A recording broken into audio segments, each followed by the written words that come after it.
Welcome to Armchair Anonymous. I'm Dax Shepard. I'm joined by Monica Padman. Hi. Hi, today's prompt was, tell us about a time you got arrested. Tell us. Tell us everything. These growing in intensity. The last one's absolutely one of the craziest stories I've ever heard. Oh, wow. Right? Yeah, wow. We heard there's a crazy one on here. Yes. Oh, these are good. Yeah, these are good. Please enjoy stories about being arrested. Hard times come and go. Good times, take them slow. My life, I had them both. Remember one thing, you gotta know, I'ma keep on shining. Hi. How are you? I'm great. Okay, so what name do we want to go with? Okay, I have one locked and loaded. I think we're going to go with Jackie. The reason is Jackie was the name on my first fake ID that I had. And although this story doesn't involve my fake ID, it does involve underage drinking. Where are you, Jackie? Jackie is just outside of Toronto, Canada. Do you go up to Muskoka in the summer ever? Dax, I really hoped you would ask me about this because I always hear you talking about Muskoka. I'm here to tell you there's a better, more well-kept secret cottage country in Ontario. It is the Kawarthas. It is cooler. It is more down to earth. It is less bougie. And that's where you go. And that's where I'm going this weekend. Oh, wonderful. Fun. And is it a shorter distance from Toronto? Because it's a good hike to Muskoka, yeah? Not necessarily. I might be biased, but I think it's better. Yeah, I feel you. We trust you. We're not on a bougie lake. I like a non-bougie lake. Okay, so you were arrested, presumably. I was arrested, yes. Okay. So let's get into it. The year was 2008, and it was fall of my grade 12 year of high school. I actually have a very late birthday, so I was actually 16, about to turn 17 at this point. The other two people featured in this story were 17 at the time. So we go to your typical high school house party. This house party was interesting, actually, because a girl from our high school class, her mom had just bought this really big house but hadn't moved into it yet. So it was a bunch of teenagers partying in an empty house. I'm so scared. In someone's new house. Yeah. Someone's new house. Oh. Yeah.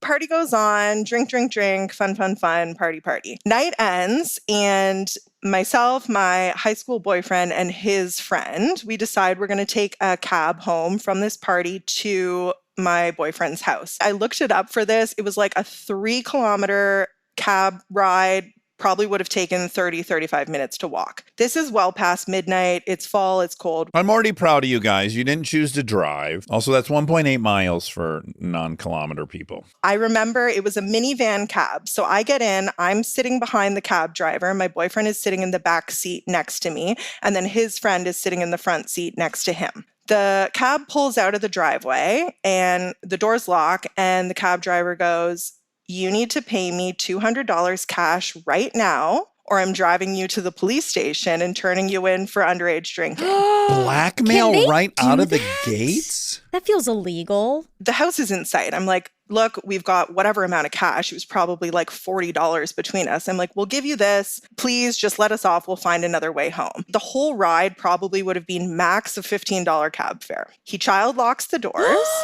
and starts driving away. No. Oh my goodness. This is kidnapping. In this country, he's committed 2 felonies, which is blackmail and now abduction. I realized that the friend sitting in the front seat, his door couldn't have been child locked, but it's a moving vehicle. And we pull out of this suburban street onto a really main road, where on this road, you can be going like 70, 80 kilometers an hour. And I'm pulling on the door. My boyfriend is pulling on the door on that side. And we're like, let us out. It's escalating into panic. So we get to a red light at a main intersection between 2 very big roads. Still, it's just escalating. I feel like now is a good time to pause and say, logically, I have very chill parents, great relationship with them. I think the other two did as well. What probably would have been the right move was to say, drive us to the police station. Our parents will come pick us up. Of course. And also, he's not going to do that. You but still could have maybe. gotten arrested, though, or an MIP. They probably would have just called our parents, and the old prefrontal cortex is not fully there yet. So instead, we choose to panic. So we're at a red light. I'm pulling on the van door, and suddenly I hear my boyfriend and his friend say, 1, 2, 3. And I look, and they start beating up the cab driver. Oh, Sure. boy. This is a boy. decision I probably would have made. I keep pulling on the door. I'm freaking out. Eventually, the door unlocks. So we scatter. I run across the 4 lanes of this big road. It's late at night. There's no cars there. And I kind of run into like a park ravine type area where there's a path that leads up to my neighborhood. So I call my older brother. I give him the shortest version of what just happened. I say, you have to come pick me up. And he's like, walk calmly. Don't draw attention to yourself. Just walk home.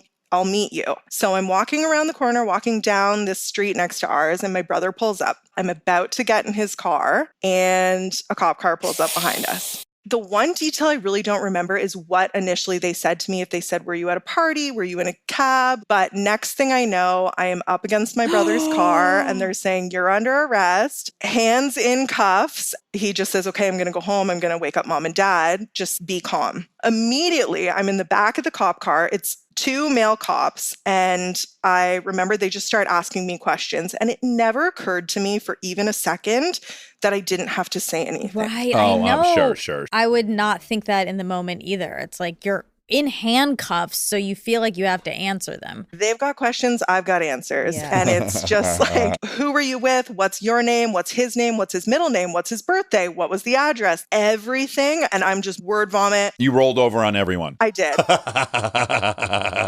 I was a snitch and I was hysterically crying. Aw. And so they drive me to the police station, very close car ride from my parents' house. This police station was across the street from our high school, by the way. So they put us in an underground parking garage and the 2 cops get out and I'm sitting there in the back seat in handcuffs. And I managed somehow to shimmy my little pink Motorola Razr flip phone out of my pocket. And I just text my friend, we'll call her Allison, and I just say, I'm arrested. I don't know what I was trying to do with that. I am assuming Allison wasn't a lawyer. No, Allison was 17. They put us in a questioning room and my parents are there and they're just asking me questions and getting me to run through the story. I can't stress to you enough how much I am hysterically crying. And I remember I kept retelling the story and I would say like, and then the cops, and one or both of my parents would just jump in and be like, police officers. They were so intent on making sure that I came across respectfully. Yeah. And this goes on for hours. So I guess what had ended up happening was the cab driver told the police that teenagers had gotten in his car and he was going to drive them home. And then they threatened him that they were going to take all the cash that he had. Oh my God. Of course, the guy's already a fucking scumbag. And that the teenagers had beat him up and he had $1,000 in his front pocket and that they had stolen the $1,000 from his front pocket.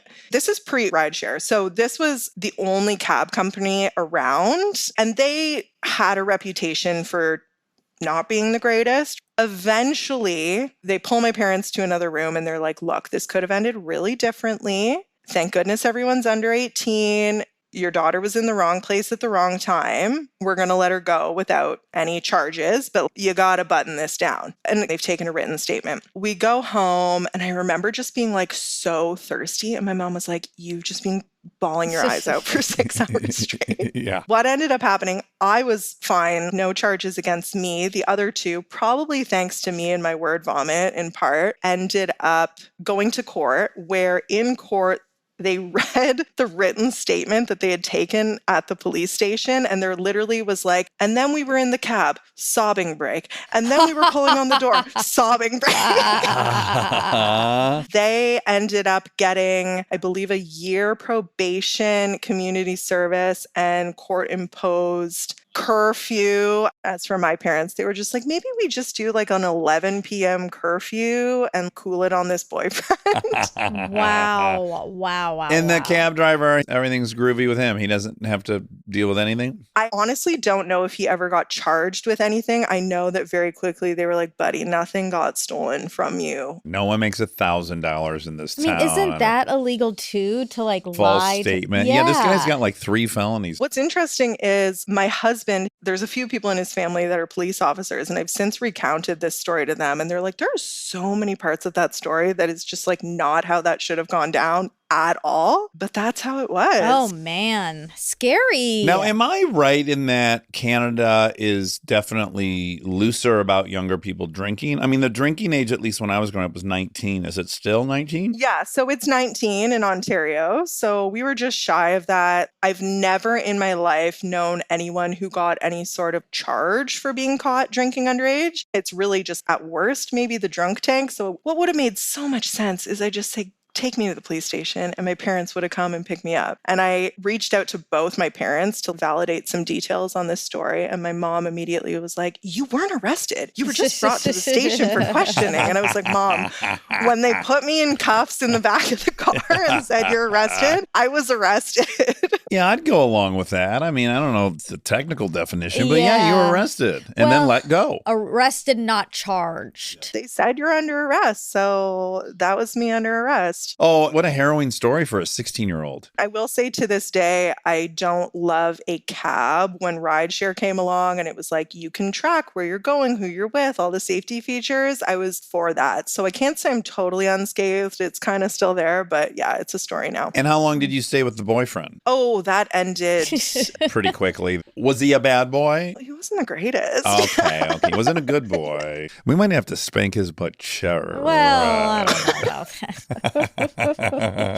Well, thanks Jackie, for sharing. thank you. Thank you so much. This has been so much fun. I have to say, I was watching the first episode of Mom's Car on YouTube when I got the email from Emma. Oh, what'd you think? I loved the episode, but my brain kind of short-circuited when I was like watching you and then reading the email from Emma. It was like a lot of armchair coming at me at once. That's Sim. Sim. All right. Well, lovely meeting you. Thank you. Lovely meeting you too. All right. Bye. Take care. Have fun at the lake. Thanks. Bye. Is this David? It is. Wow, David, you've got an hi. Uncle Baby Billy shirt on. I do. I got a Misbehaving Tour shirt on. Oh my God, that's fantastic. It kind of fits well with the theme of this story. Oh, sure. good. Where are you, David? I'm in West Seattle, but I'm calling from a co-work space because we are in the middle of moving today. Oh, okay. There are some hints to your location behind you because that definitely looks like a Washington seascape. Nice little generic co-work space art. Yeah. So when does this event happen? So this event took place in the 90s, 1998, when I was a junior in high school. Back to the 90s. Okay, so I'm a bit older I than miss you. it. Yeah, 6 years, I would guess. About, yeah. Yeah. And did you go to school in Washington? Yeah, I grew up in the suburb of Seattle, Issaquah, which is ironically where we're moving back to. Oh, wow. Crazy. So it's a Sunday afternoon, and me and my buddy were palling around in his truck, as teenage boys will do, up to no good. And this car pulled up right behind us and started just tailgating us, or at least so we thought. Yes. As teenage boys on a Sunday afternoon will do, we start thinking, what can we do to get this person? Should we brake check them? Should we throw something out the window? Carl was my best friend at the time, still is a really good friend of mine. He was the driver. Looked in his glove compartment, and he had a toy cap gun or pistol. Okay. Yep. Oh, okay. no. Mm-hmm. What would we do? Of course, they're like, oh, I should hold Carl hostage. Oh, interesting. Not the direction I was expecting it to go. I grab the gun and I hold it to Carl's head, and we can look out the back window, and he's looking in the mirror, and the person is clearly responding, right? They're kind of freaking out. They're concerned. Yeah. And we're getting a good laugh out of it. So we're still driving through town, and we're like, well, now what are we going to do? And we cruise over to Future Shop, which is kind of like a Best Buy. Now they're out of business. And one of our buddies was the manager of the car stereo install bay. We pulled up over there. We thought, okay, prank's done. Moving on with our day. Still trying to find something to do. And we go in and we tell him what the story was. He pulls some of the guys out and tells them what the story is. You're heroes. Yeah, we think it's the best thing in the world. About 5 minutes later, one of the clerks comes up and goes, there's a lot of police outside. Mm-hmm. Oh. Duh. But a lot? Yeah, a lot for a murder, I would assume. Or an armed robbery. Both require a lot. Issaquah is a pretty small suburb. There's probably 4 squad cars in the whole town. So that was all 4 of them, plus a couple from a neighboring town, Bellevue. There's probably 6 or 7 of them out there. And we go up to the window and we're looking out the window. We're like, uh-oh. My buddy, who's the manager of the store, is freaking out. He's like, I'm going to get in trouble if the cops storm in here and there's a whole scene. He's like, you guys got to go. Oh, boy. Okay. No. We get in the car and we start driving, and then they are clearly following us. They're not engaging, but they are following to see what our next location or destination is going to be. We kind of keep traveling through town, and we get out through downtown towards where there's a park and ride. And this is, lights on, We're surrounded, and they are steering us to pull in. And really quick, when you're driving down the road, what are you guys saying? Are you trying to come up with some cockamamie story you're going to tell them? What's the dialogue inside? Yeah, I don't think we were that smart to think of anything besides just, we're dumb boys. Yeah, like, oops. This was the 90s, so we were going to go with the good old Simpsons, boys will be boys defense. Okay. Well. Okay. It was probably our first endeavor with the law, but it wasn't our first endeavor of getting in trouble. And it worked in the past, just never with law enforcement. So we were going to try it out and see how it went.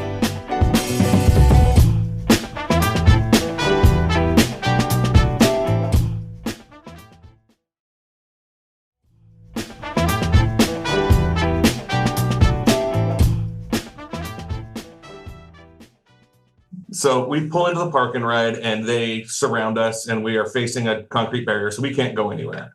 Doors open, their guns are drawn, lights are on. There's somebody on a bullhorn giving instructions. So both of our hands are out the window at this point because we had the windows down. They instruct Carl to turn the car off and throw the keys out the window. Now, Carl is a fit guy. I wouldn't call him athletic in any means, but he hucked those keys, had to have been half a mile across the parking lot. They went flying. They instruct him to open the door from the outside and step out. So he reaches out, follows instructions, gets out, and is outside. And they have his hands up and they say, take 10 steps back and then take 5 more steps back. And they keep instructing him to take steps backwards till they get close enough to him. Then they put him in handcuffs and put him in the back of a car. At this point, they don't know who's who or what's going on. Now the attention kind of turns to me. I've got my hands out the window and they say, passenger, slide across the seat, because it's a 90s model Ford Ranger pickup truck, and get out the driver's side, because that's kind of where they were all able to contain us so we couldn't take off running as if that was a choice. So I've got my seatbelt on, of course, as I should. And I'm yelling out the window, I've got to take my seatbelt off. I've got to take my seatbelt off. Don't hear anything.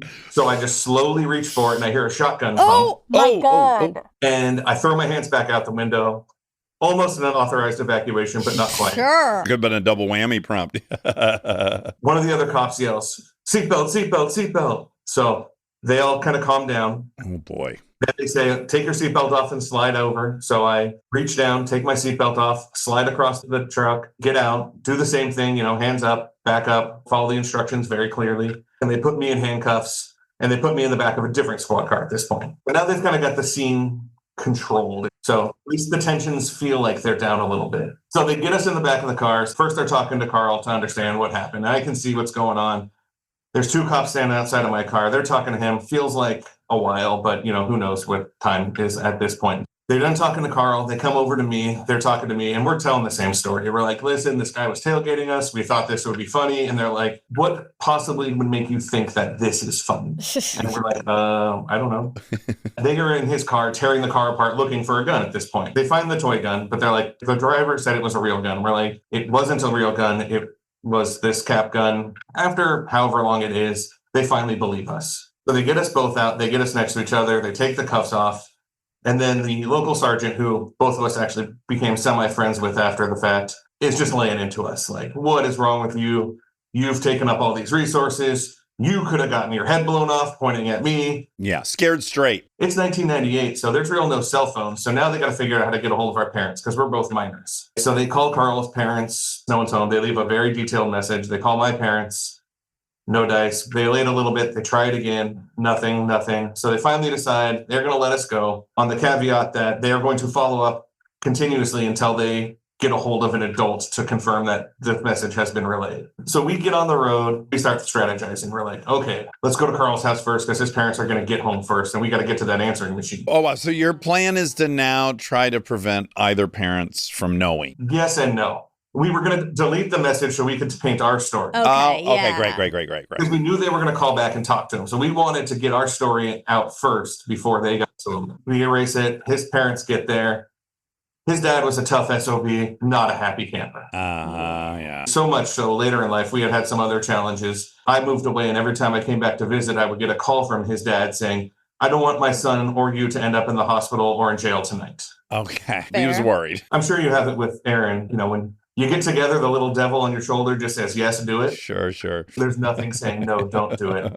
So we talk his parents out of murdering us. Really quick, does your friend's dad say there's any kind of grounding happening? Is there any punishment going to happen?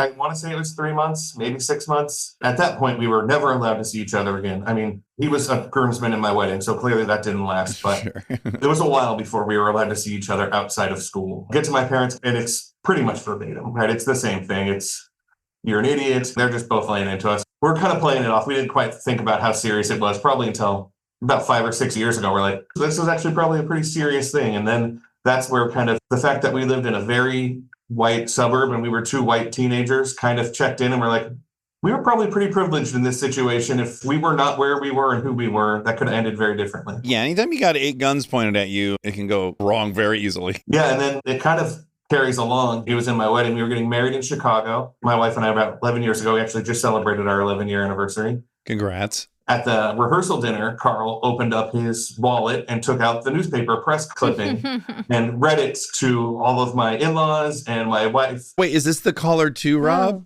Oh, it made the paper. Congratulations. Not a crazy big story, but we made the paper. Can I read it? Please. It says 1800 block, 12th Avenue Northwest. Police were alerted to a hostage situation in the future shop parking lot that turned out to be the work of 2 teen pranksters. The work of 2 teen pranksters. One boy held a plastic toy gun to the head of his friend while the 2 drove about town. Police, not knowing it was a joke, stopped the boy's vehicle at the park and ride lot with drawn guns. Oh. That's fantastic. Yeah, they don't realize what a blessing it was that they wrote that up for you guys. I know, it's pretty funny. So that story comes out, I'd say probably every 24 months or so.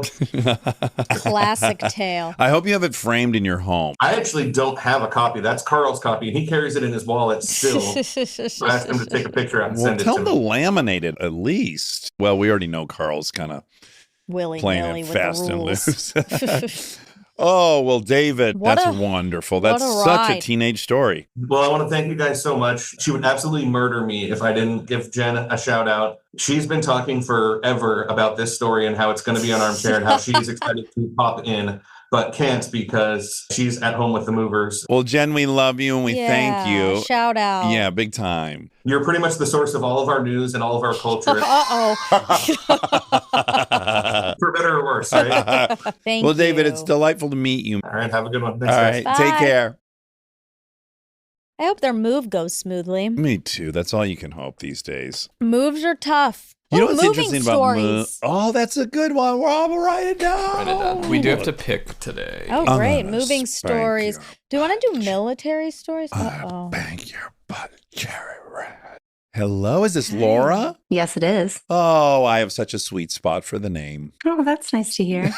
Sweet Laura LeBeau. Where are you, Laura? I'm in Brooklyn, New York. So unfortunately, quiet and closets are 2 things we don't have. But I do have a podcast mic. I was going to say, why do you have such a nice mic? I've done like educational content and worked in tech. Okay. And are you a Brooklyn native? No, I've been here like 13 years. I came here immediately after I graduated college. You did. You couldn't get there fast enough. Yeah, absolutely. Okay. What percentage of folks that you're meeting in Brooklyn are from Brooklyn? 5%? I feel like it's honestly half and half. I mean, I'm a photographer, so there's a lot of artists here and creatives that have been here their whole lives.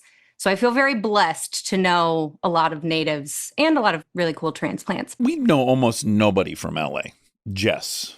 That's about it, right? In our Max. entire friendship circle. I know Max. 2 I know out a of couple. 20. Yeah. It's rare, though. Okay, so you got arrested, and I'm just going to say I'm going to judge a book by its cover and say unlikely from the package that I'm seeing. I had not one detention in high school. Like I was a pretty good girl. But when I go hard, I like really go hard. Oh, Good fun. for You you. let loose. You can use Snap. Yeah, it's a good one. Okay, let's hear it. So I went to college in the SEC as well. I went to USC. Oh, Go Gamecocks. nice. That's South Carolina for those who are unfamiliar. That's not. Exactly. It's South Carolina. Oh, yeah. Out here, you would definitely think Southern California, That's whatever what- the fuck exactly. it stands for. Yeah. Right. It's the OG USC. The Ridge. So it was my junior year. I was at a party and a boy that I was about to start dating. We were getting to know each other. We were pretty uninvolved in the rest of the party, honestly. We were down in his room. We were smoking a lot, kind of made out a little bit. Pot or cigarettes? Pot. Okay, great. I mean, we smoked cigarettes too, but Great. there were some younger freshmen at this party. It was like early in the year, and that was part of why we were sort of away from everyone. So a noise complaint comes through, the cops get called, and instead of someone older taking charge and saying, hey, everybody shut up, we're just going to tell the cops we're going to be quiet and they'll go away and everything will be fine. All these tiny little freshmen started running out the door, down the drive, everywhere. And it was like, okay, we got to go. You can almost not blame them because that was the move in high school. It's like they just left high school. High school, you just run like hell. Yeah, I think we all just sort of like rolled our eyes and were like, okay, let's go. And I had maybe a gram, less than that, of weed in what was a very cute little satin purse that I would like carry it around in. Oh, chic. And I obviously was nervous. Pot was very illegal in South Carolina. So I tried to just toss it as I walked down the driveway. And at that same moment, a flashlight comes up and I just hear, well, that one tossed something. Go grab her. And I was like, oh, no. Oh, boy. Oh. Possession. In the South, they want to get you for that. They really do. So they bring everybody up the driveway, and the driveway's in the back of the house, and line all the kids up that have stopped and didn't get away. I'm just over on the side in handcuffs because they're like, we don't even care. You're going. So I'm just waiting to see like who my bus mates are going to be. And I just moved in with a girl that I did not know. This was like our first time going out together. And I just watch as her and everyone else in the line just lie and say, well, I don't have my ID. So they can't prove anything. So they just let them all go. I'm like, this sucks. That's a great strategy. I didn't know about that. Yeah, I love it. I know. I was too much of a goody-goody. I would have immediately been like, I'm underage. You can take me. I had no survival instincts. And so one girl gets so obviously just hammered. They're like, well, we're taking you. For your own safety, I think we need to get you somewhere. Yeah. So she and I get in the back of a cop car together, and she immediately starts like, do you know who my daddy is? Oh. You guys are going to lose your and she just starts going nuts, and she's slurring. She's so loud, and I'm so stoned. I was immediately resigned to like, this is how my night's going to go. It is what it is. Oh, you're chill. There was no way I couldn't be. So I look at her and I was like, I'm going to need you to shut the fuck up. Like, this is too much. You're too loud. Your dad's not getting you out of this. We're going to jail. This is how the night's going to end. I'm sorry. So the cops in the front start laughing and they're like, well, at least she's entertaining. And I'm sure they wanted to tell her to shut the fuck up too. No one's watching Friends in bed with ice cream tonight. Right. It's not happening. No.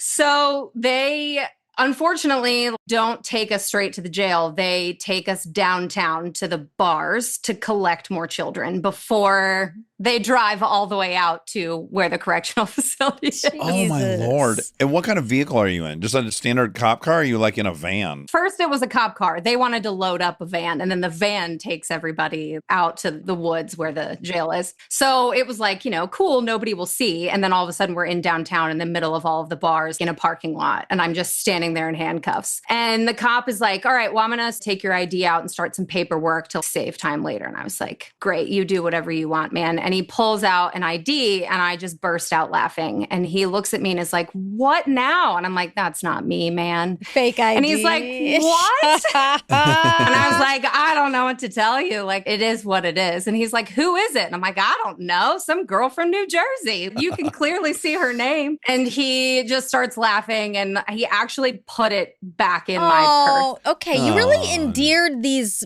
police to you. That was smart. I really won them over. I mean, he took out the real ID and was like, you know, you're going to give it back to her, right? And I was like, yeah, the first chance I get.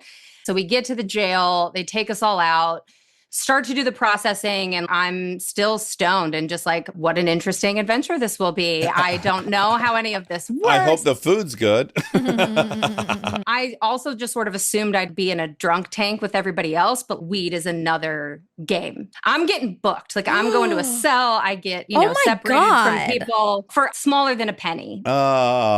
They are like, write down a phone number that you want to call. I'm like, okay, I have no family in this city. I don't know my roommate. I don't really have anybody, but my sister-in-law and my brother lived a few hours away. I was like, all right, well, I'll just call my sister-in-law, not my big brother. I'll call my sister-in-law. I'm like, she'll be cool. So I write the phone number down and then they take all my stuff. And the guy's doing my fingerprints and they're talking to me about a phone call. And they're like, well, you can't call long distance. And I'm like, what do you mean? Yeah. And that point, I sober up and lose it. And I'm like, no one knows I'm here. I start crying and they take a mugshot and you're like, oh, fuck. That's there forever. God. Yeah.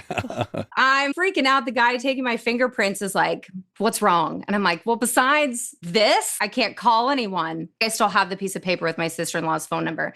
And he's like, why don't you leave that there? I'll call her and let her know what's going on. And I was like, weird, but what other choice do I have? Like, somebody's got to know. And then they were going to put me in a holding cell before they took me back. And the guy comes back around and he's like kind of talking out of the side of his mouth. And he's like, don't let anybody see, but there's a small piece of paper on the floor in that holding cell. Pick it up. It has my number on it, but don't let anybody see you pick it up. And I was like, okay. What's happening? Is this a meet cute? He wants it to be a meet cute. Absolutely not.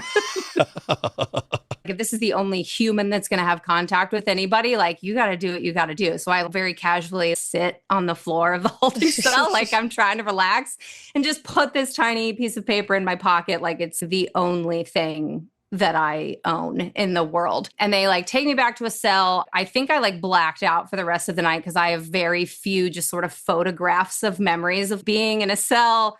There was a girl who's younger with me. I think she'd like stolen some stuff. I think I was back there for probably 8-9 hours. Someone comes to get me and they're like, you're going to get let out. So I get out and the lady like giving me my stuff back is like, someone's here to get you. And I was like, who? She's like, does it matter? Go. And I walk out and I see my sister-in-law standing there. She and I just like walk outside. I probably start crying. I think I'm laughing a little bit. And she's like, yeah, I got a very weird text message at like 3 a.m. from a random number that's like, hey, your sister's in jail in Columbia, South Carolina. And she goes, so I called your brother because I thought it was probably a scam. Yeah. And I'm the youngest of 4 and I'm the only girl.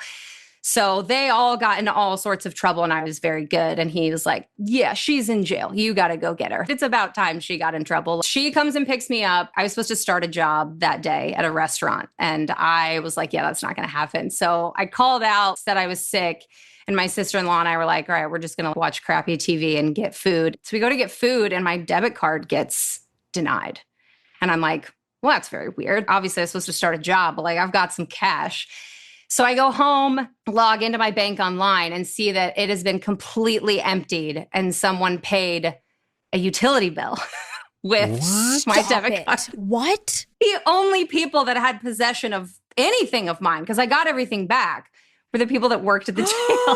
So it's like, What? I'm pretty sure someone that worked at that jail stole my identity. Paid a utility bill. My God. Paid like a $300 water bill or something like that. Oh my God. That's horrible. What do? You know, it was like, well, I called the bank and tried to explain it without really having to explain it. And everything got refunded and it was fine. But then when I went to court, they want you to pay to like have things expunged off your record and go through a class instead of all this other stuff.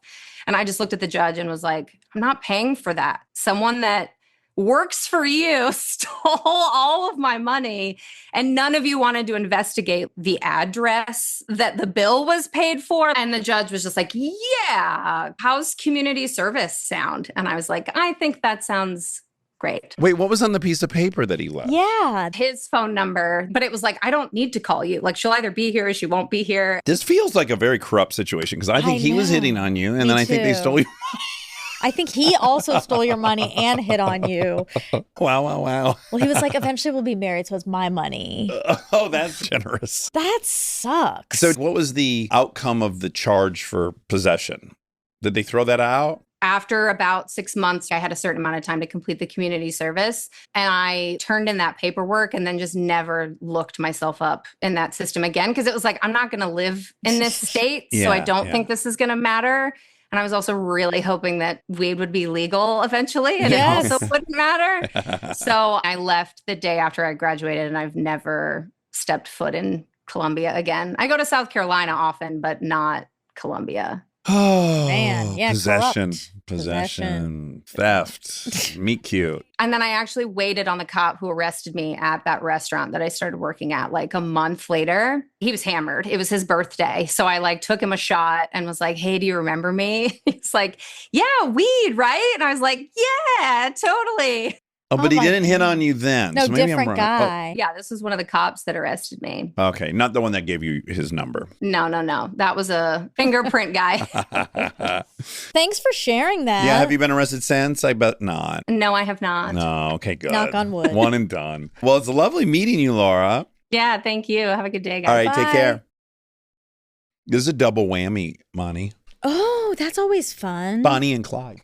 Hello. Hello. Hi. Is this Dan? Yep. Hi, Dan. Is Sarah with us as well? Hi, nice to meet you both. Hi, nice to meet you. Where are you guys? We're both in Lehigh, Utah. Oh, okay, great. You're not our first Utahians. What do we call people from Utah? I like Utonians, but I don't think that's really it.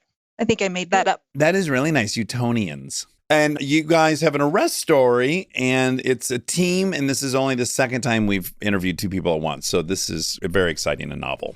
We're going to tell you a story about our wedding day. Oh, fantastic. So a little backstory that will be helpful. So we met fall of 1999. We fell in love pretty quickly, madly, deeply, moved in together. In January of 2000, we decided to move to Cedar City. We had been living in Provo, Utah. We found out we were going to have a baby in May, so we decided, let's get married in September. Dan's parents had a beautiful backyard in Provo, Utah, so we decided to get married there. It is the morning of our wedding. We are doing the finishing touches, setting up chairs. Dan's on a ladder, hanging up fairy lights. How many guests are coming? Probably about 150, 200, do you think? Yeah. So Dan's hanging the lights. It's time for me to go get my hair and makeup done, get in my dress. So I kiss him goodbye. We'll see you in a bit. And I leave. Finished putting up the lights and stuff, and an hour before, I'm like, it's time to get my tux on, and the doorbell rings. I open it. There's this plainclothes guy standing there, and I'm like, maybe one of the guests. I don't know. But he introduces himself. He's like, I'm Officer so-and-so from Sheriff's Department. I'm looking for Dan Shepard. Is he here? And I'm like, that's me. Your name is Hold on Dan a second. Your name's Shepard? Dan Shepard. I am Dan Shepard. Oh, Yes. my God. So obviously, I go by Dan Shepard nonstop. That's amazing. Yeah, I was so excited. That's hilarious. Is your name Kristen Bell? I wish. We're going to do a Halloween costume one of these days. You should. So, yeah, he looks at me. I used to have earrings and long hair and that whole look back in the day. And he's like, oh, you're not even the guy I'm looking for. I'm like, all right, cool. And then he's like, well, let's just go to my car real quick. Check it out. Make sure. So I'm like, sure, whatever. And we get to his car. He asks me my birthday, and I tell him. He looks at me and does a double take. He says, oh, by God, I guess it is you. And he grabs me and says, you're under arrest. You're going to jail. And I'm like, I'm getting married in an hour. Oh, my God. He's like, no, not today, you're not. And my brother sees this guy manhandling me and comes out to like help me and going to hit him. I'm like, it's a cop. Don't hit him. I'm going to jail. Tell everyone. I don't know what to do.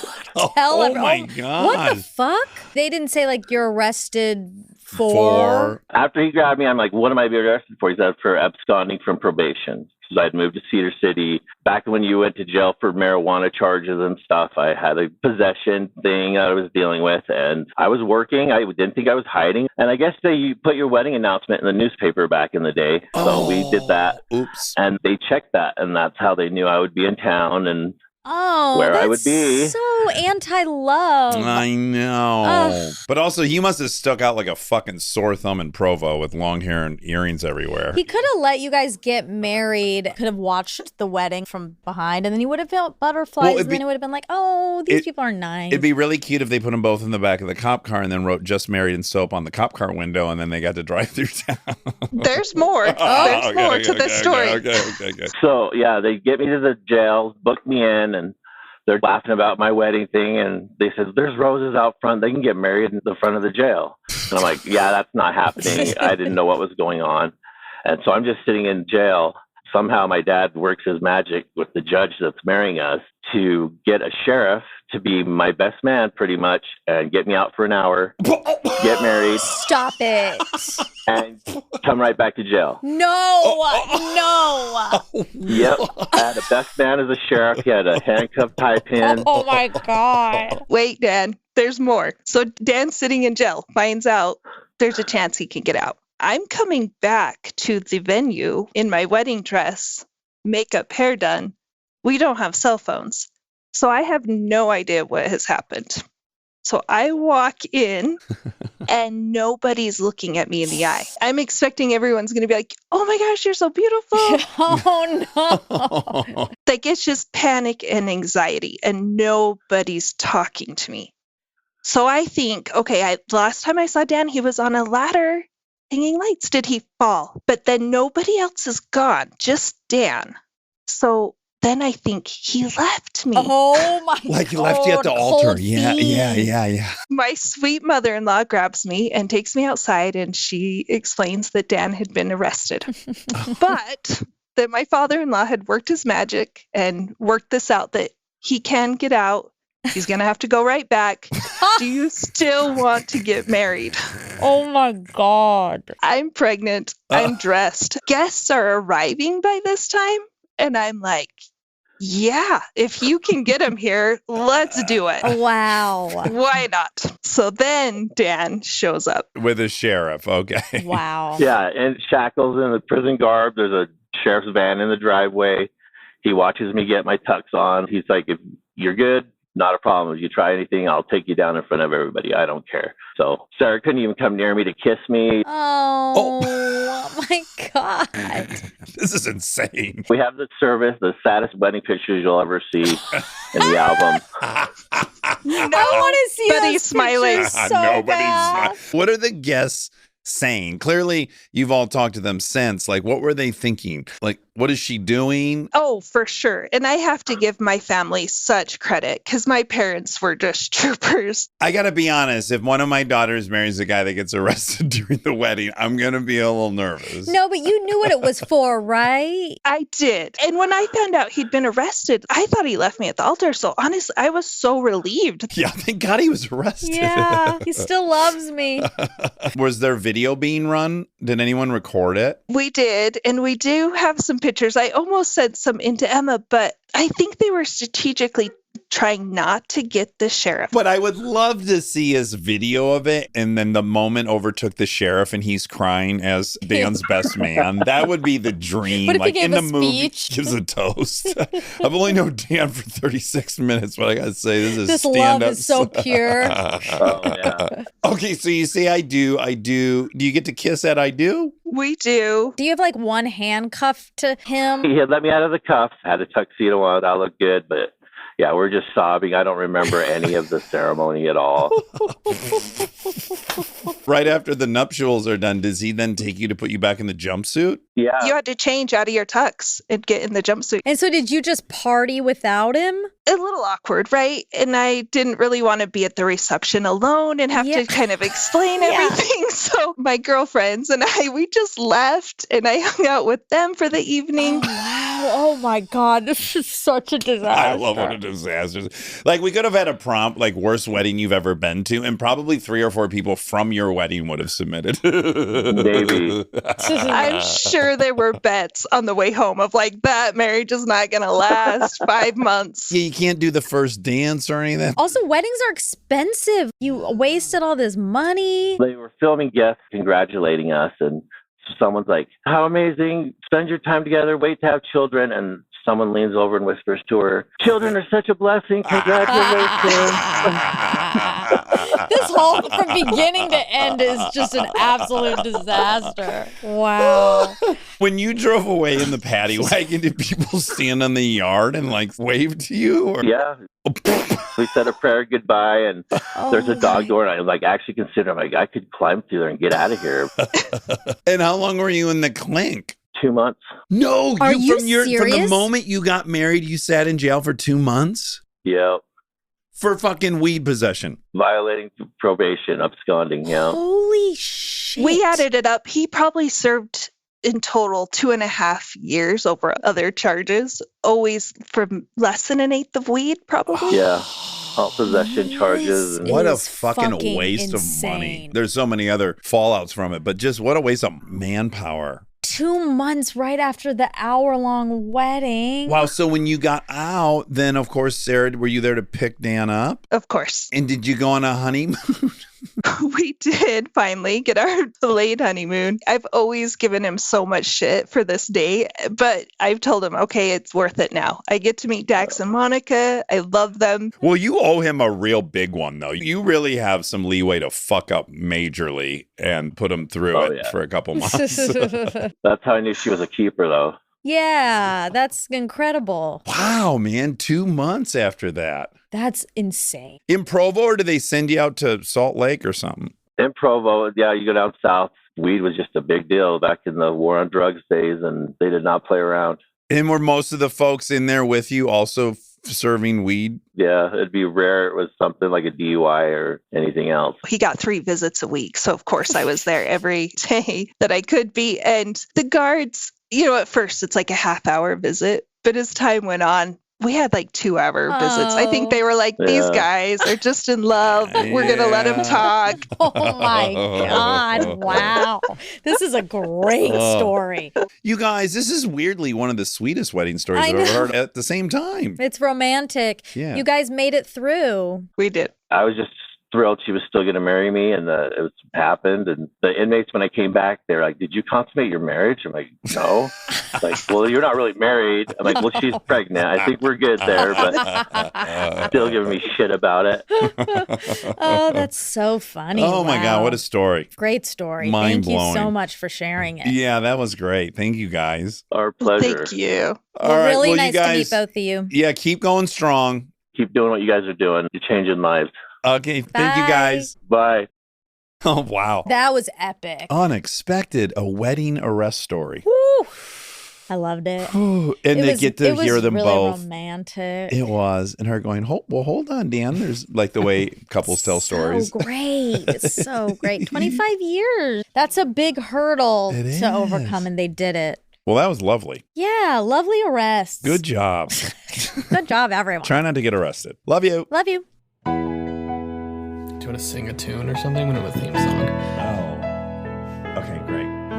We don't have a theme song for this new show, so here I go. We're gonna ask some random questions, and with the help of Armcherries, we'll get some suggestions. On the fly rhyme dish, enjoy.